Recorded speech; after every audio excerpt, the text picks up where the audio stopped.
Hello students, आज हम अपना एक नया टॉपिक स्टार्ट करने वाले हैं जो थ्योरी के लिए बहुत इंपॉर्टेंट है। That is business basic accounting concepts. Total 13 हमारे पास कॉन्सेप्ट्स हैं जो हमारे सिलेबस में हैं, जिसमें से आज हम एक पढ़ेंगे। इसको हम कहेंगे बिजनेस एंटिटी कॉन्सेप्ट।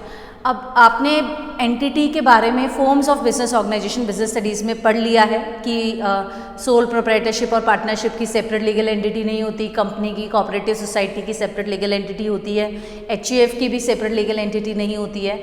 लेकिन चाहे किसी की सेपरेट लीगल एंटिटी है, चाहे किसी की सेपरेट लीगल एंटिटी नहीं है, accounting entity means business entity, मतलब अकाउंट्स के जिसमें हम जब बना रहे हैं या बिजनेस ट्रांजेक्शन्स को जब हम रिकॉर्ड कर रहे हैं तो हम हमेशा बिजनेस और ओनर को दो अलग एंटिटी मानेंगे, ठीक है।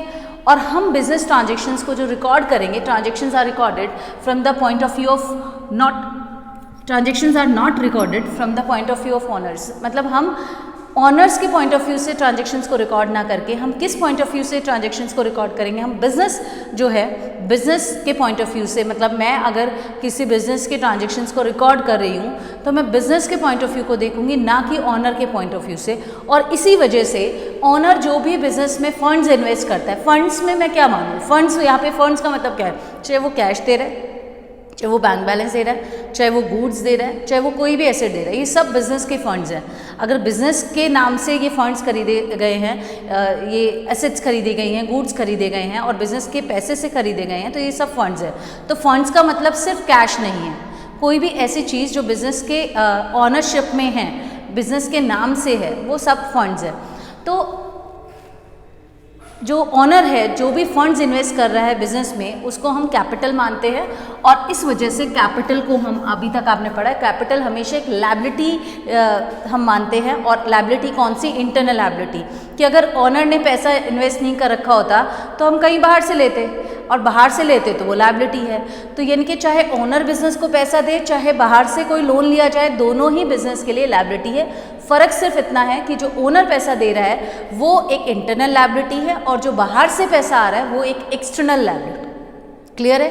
तो यानी कि हमने क्या सीखा, चाहे सोल प्रोप्राइटरशिप हो, चाहे पार्टनरशिप हो, चाहे एचयूएफ है, भले ही इनकी सेपरेट लीगल एंटिटी नहीं है, और चाहे कंपनी हो, चाहे कोऑपरेटिव सोसाइटी हो, भले ही इनकी कोई सेपरेट लीगल एंटिटी है, जो अकाउंटिंग एंटिटी है इन पांचों केस में हमेशा अलग रहेगी। मींस जो ट्रांजेक्शन्स हैं वो बिजनेस में बिजनेस के पॉइंट ऑफ व्यू से रिकॉर्ड किए जाएंगे, ना कि ऑनर के पॉइंट ऑफ व्यू से। एंड दैट्स वाई जब ओनर बिजनेस में फंड्स इन्वेस्ट करता है तो उसको हम कहते हैं कैपिटल और उसको हम लायबिलिटी मानते हैं। और जब वो ओनर जो है वो फंड्स को विड्रॉल करता है फॉर द पर्सनल यूज़, उसको हम रिडक्शन इन कैपिटल कहते हैं, जिसको हमने पढ़ा है। कैपिटल का जो रिडक्शन है या पर्सनल यूज़ के लिए अगर हम बिजनेस से कैश, गुड्स या एसेट्स को विड्रॉल कर रहे हैं तो वो उसको हम कहते हैं drawing. And drawing reduces the capital and ultimately it reduces the liability. Clear है? तो अकाउंटिंग एंटिटी हमेशा अलग होती है बिजनेस की, चाहे लीगल एंटिटी सेम हो। इसी वजह से ऑनर जो पैसा दे रहा है वो हमारे लिए लायबिलिटी है, कैपिटल जो है वो इंटरनल लायबिलिटी के तौर पे ट्रीट होती है।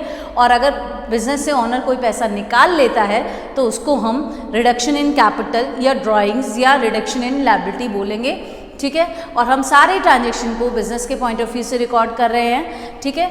और अगर किसी ऑनर की पर्सनल ट्रांजेक्शन है, मतलब अगर ऑनर ने अपनी बेटी की शादी करी है तो उसमें जो पैसा लगा है वो बिजनेस में रिकॉर्ड नहीं होगा unless and until the business funds are utilised. यानी कि अगर बिजनेस से पैसा गया है तो भले ही वो खर्चा एज ड्राइंग्स, क्योंकि वो पर्सनल यूज़ में हो गया, वो बिजनेस में रिकॉर्ड होगा।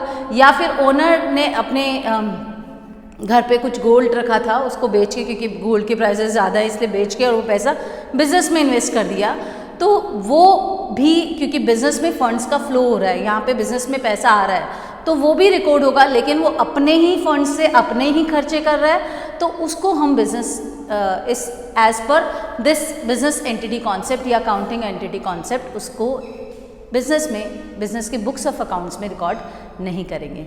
तो क्लियर है? बहुत आसान है। बिजनेस एंटिटी क्या कहता है कि अकाउंट्स में ऑनर और बिजनेस दोनों की एंटिटी अलग है और ट्रांजेक्शन्स को हम किस पॉइंट ऑफ व्यू से रिकॉर्ड कर रहे हैं, बिजनेस के पॉइंट ऑफ व्यू से रिकॉर्ड कर रहे हैं, ना कि किस पॉइंट ऑफ व्यू से, ऑनर के पॉइंट ऑफ व्यू से। इसलिए जो फंड्स इन्वेस्ट किए वो कैपिटल लायबिलिटी है, और कई बार इस कैपिटल पे फर्म्स जो हैं वो इंटरेस्ट ऑन कैपिटल भी देती हैं।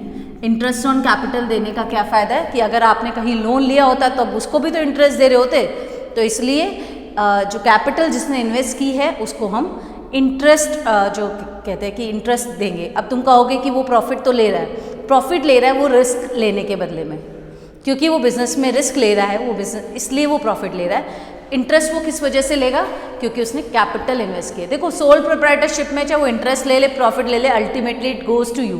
प्रॉब्लम कहाँ आती है, जब पार्टनरशिप हो, है ना, वहाँ पे इंटरेस्ट का लोचा पड़ता है। जो आप पार्टनरशिप जब आप 12th क्लास में जाएंगे तो सीखेंगे कि इंटरेस्ट ऑन कैपिटल में मांग रहे हैं। अब यहाँ पे आप सोल प्रोप्राइटरशिप के अकाउंट बनाएंगे, ज़्यादा इंटरेस्ट ऑन कैपिटल के क्वेश्चंस नहीं आएंगे, लेकिन जब आप पार्टनरशिप करेंगे तो इंटरेस्ट का भी आएगा, क्योंकि प्रॉफिट रिस्क लेने के बदले में वो शेयर कर रहे हैं, इंटरेस्ट जो है वो कैपिटल के बदले में दे रहे हैं, और कुछ लोग काम करते हैं तो इसलिए वो सैलरी भी डिमांड करते हैं, कमीशन डिमांड करते हैं, तो वो अलग पर्सपेक्टिव है। तो नेक्स्ट जो हमारा टॉपिक है, नेक्स्ट जो हमारा कॉन्सेप्ट है वो हम नेक्स्ट क्लास में करेंगे। Thank you very much for today.